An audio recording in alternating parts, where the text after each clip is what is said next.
everyone. Welcome to Downwards and Upwards. My name is Mary, and as you can see, I am not alone today in this video. I am here with my sister-in-law, Katie, who some of you might have already met over on our blog. I'll make sure to link that down below. But if you haven't met her yet through her amazing writing and her amazing story over on the blog, I would encourage you to do so because she just has such a gift and passion for writing. But today, we are here to just start a conversation. Last month was actually Pregnancy and Infant Loss Awareness Month, and we are just passionate about this topic because we don't think it's something that should just be remembered on a monthly basis or on a specific day. There's a lot of pain and processing that goes through, that kind of grief, and so I was hoping that Katie would just share a little bit about her own story and that we would also share some tips for how to work through and how to process that grief. So I will let you take it away. Oh, okay. I'm definitely much more of a writer than a talker, and so a lot of what I'm going to say is probably also going to be potentially better said on the blog. So do check that out if you want more specific details than what I remembered to give today.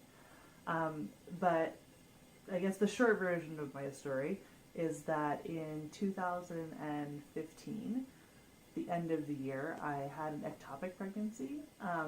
Not everybody knows what that is, but an ectopic pregnancy is essentially a pregnancy that's not in the womb, so it's somewhere else, very commonly in the fallopian tubes. When that kind of a pregnancy happens, it's in somewhere that can't grow enough to support a baby, and therefore the pregnancy will end. And if you don't intervene, or if the pregnancy doesn't end naturally really early, then you can have the mother even perish as well. So it was an interesting diagnosis to get. And thankfully, in my case, the pregnancy had ended by itself, so we didn't need any medical intervention. But one of the things I remember from that pregnancy was it was the first time we had gotten pregnant. We were really excited. We had known for like 2 weeks, and then started spotting and went to the doctor and the ultrasounds and all of that starts up. And every time I had to go to the doctor to get a new ultrasound or to see somebody again, the question that kept coming up again and again was, is this a wanted pregnancy? And it kept just being a really hard question to answer again and again and again as people kept asking. So I know it's a question they're trying to find out how to treat it and what questions you might have and how to handle you. But it was a question I hadn't anticipated coming across. Right. Our second loss was in August of the next year. So in November we had the ectopic pregnancy. Felt ready to try again pretty quickly. And so in July I would have gotten pregnant, and then in August we had the miscarriage. And a miscarriage is the most common way of losing a baby, and it's almost always before you actually see the heartbeat on the ultrasound. So because of the ectopic pregnancy, I had done a lot of research. I knew that once you saw the heartbeat, generally you were in much, much better shape statistically, because I like numbers and statistics, not math, but statistics. And we had been in for an ultrasound, saw the heartbeat, but the doctor had booked a follow-up because he wasn't quite solid on something. And so I had an inkling that maybe something wasn't good. But again, we had seen the heartbeat, and I knew that was a really good thing. So we went in another, I think 2 weeks later, would have been about an 8-week ultrasound.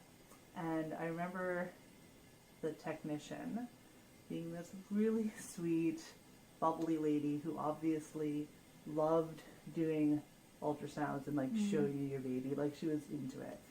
And you could kind of just see her face change when she started doing it, and asked, well, did they show you last time, and all that kind of stuff. But you knew then, right? Mm-hmm. So those two losses being kind of back to back made it pretty hard to figure out quite how to manage all that. So that's the backstory of what happened. For sure. I mean, it's tough to share. It's tough because I'm sure you feel like you relive it when you share. Yeah, to an extent, for sure. Yeah. And that's very vulnerable. So thank you for sharing that. when you do experience this type of grief, it is really tough, especially at first. But people tend to say that over time, things get better, things get easier. Are there any specific, things that make you remember or remind you of I mean, that experience? it's probably like a lot of kinds of loss. Anniversaries are a thing for sure, right? So the due date, the date you miscarried or found out you miscarried, like there are medical parts of having a miscarriage that you might remember that specific thing on a certain date. So anniversaries are a big part of it, and there are a number of anniversaries related to having a miscarriage. So those are, I think, the primary thing that would bring it to your mind again. So we had our first, or I realized we were having trouble with the ectopic pregnancy right after we came home from Thanksgiving one year. And so basically that's one of the things. When we headed home from visiting family, we had gotten home from the trip, I walked in the door, and you always go to the bathroom right after you walk in the door from a trip, and that was when I realized it was a problem. So that's one of them every year. And like I said, due dates are really frequently a problem and a reminder. Another one that is good to be conscious of, especially if you haven't had an experience like this, is if you know someone and they're like having trouble being excited for you when you're pregnant, or are having trouble like coming to your shower or something, a lot of times someone will have lost a baby, and if it's early, you don't like make a big announcement. People didn't necessarily know you were pregnant, but someone else being pregnant can be a really, really big reminder. Especially, I have one friend who has a daughter who is 3 now, who was born the weekend I would have been due the first time.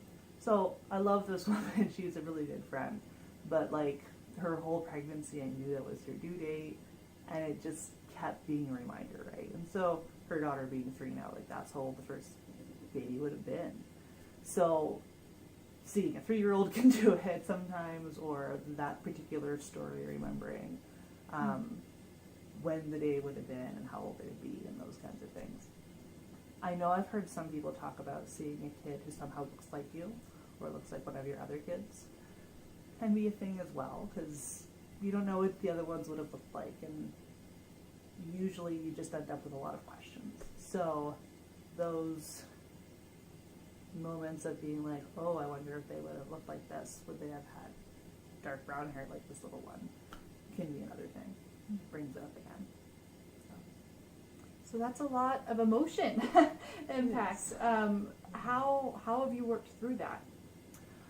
Time does make a bit of a difference, but it doesn't fix anything, right? I'm sure basically anybody who's experienced loss tends to echo that. What helps for me is writing, which is why that's my preferred way to think through my own thoughts. And having someone that you do tell the emotions to as it's happening is really helpful as well. It can be really hard to find that person, right? Because it needs to be basically generally a relationship you already had. You're going to be sharing something deep, and so it's unusual for you suddenly to be able to do that with somebody, at least for me. But sometimes when you are suddenly introduced to the community of people who have lost babies, you find out that there are way more than you thought there were. Like Mary had said, it's up to 25% of pregnancies that end without a baby. And so that's way more than like 25% of women having had a miscarriage or pregnancy loss. It can be quite a bit more than that. If you've been pregnant 4 times, you could have had the one loss, right?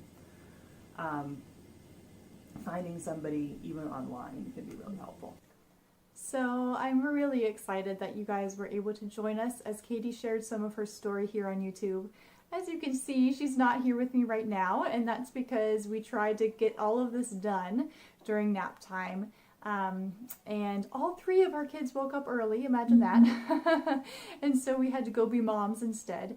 So she's not here with me right now, but 4 of the things that I just wanted to go back through that she found incredibly helpful when processing through this whole experience of miscarriage and pregnancy loss was, first of all, to give yourself enough time. I know that we live in a society where we want that instant relief, but with grief, it just is not going to be something that's instant. It's going to take time for you to process through what you're feeling and to even know what you're feeling, and to allow yourself to go through all of those emotions. The second thing she talked about was finding a way to express yourself and to express the pain that you're going through. She found that through writing and journaling, but you might find that through some other artistic outlet like drawing or painting, or it might not be something artistic at all. It might be, experiencing nature in a different way than you have ever experienced it before. But finding that outlet is so important so that you can work through those thoughts and those emotions. Third is finding a friend. And that one can be incredibly difficult.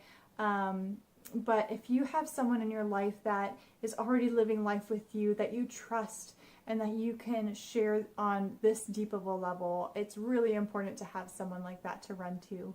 And lastly, it was finding a community. So that's what we're trying to build right here, if this is, the right place for you. But either finding a place online or with people that are in person, where you know that they've experienced this kind of thing. They've experienced this kind of loss and this kind of grief before, or are currently going through this in the same stage that you are. That is so important, and we would love to join you in this part of your journey if you'd like to. I know that commenting down below is not very private, so I will also make sure to link our email address down below, because if you would like to reach out to us, we would love to share this journey with you and just let you know that you're not here alone.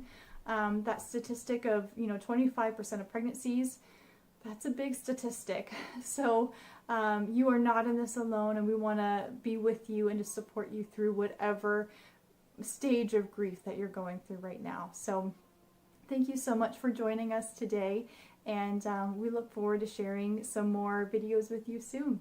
Bye guys.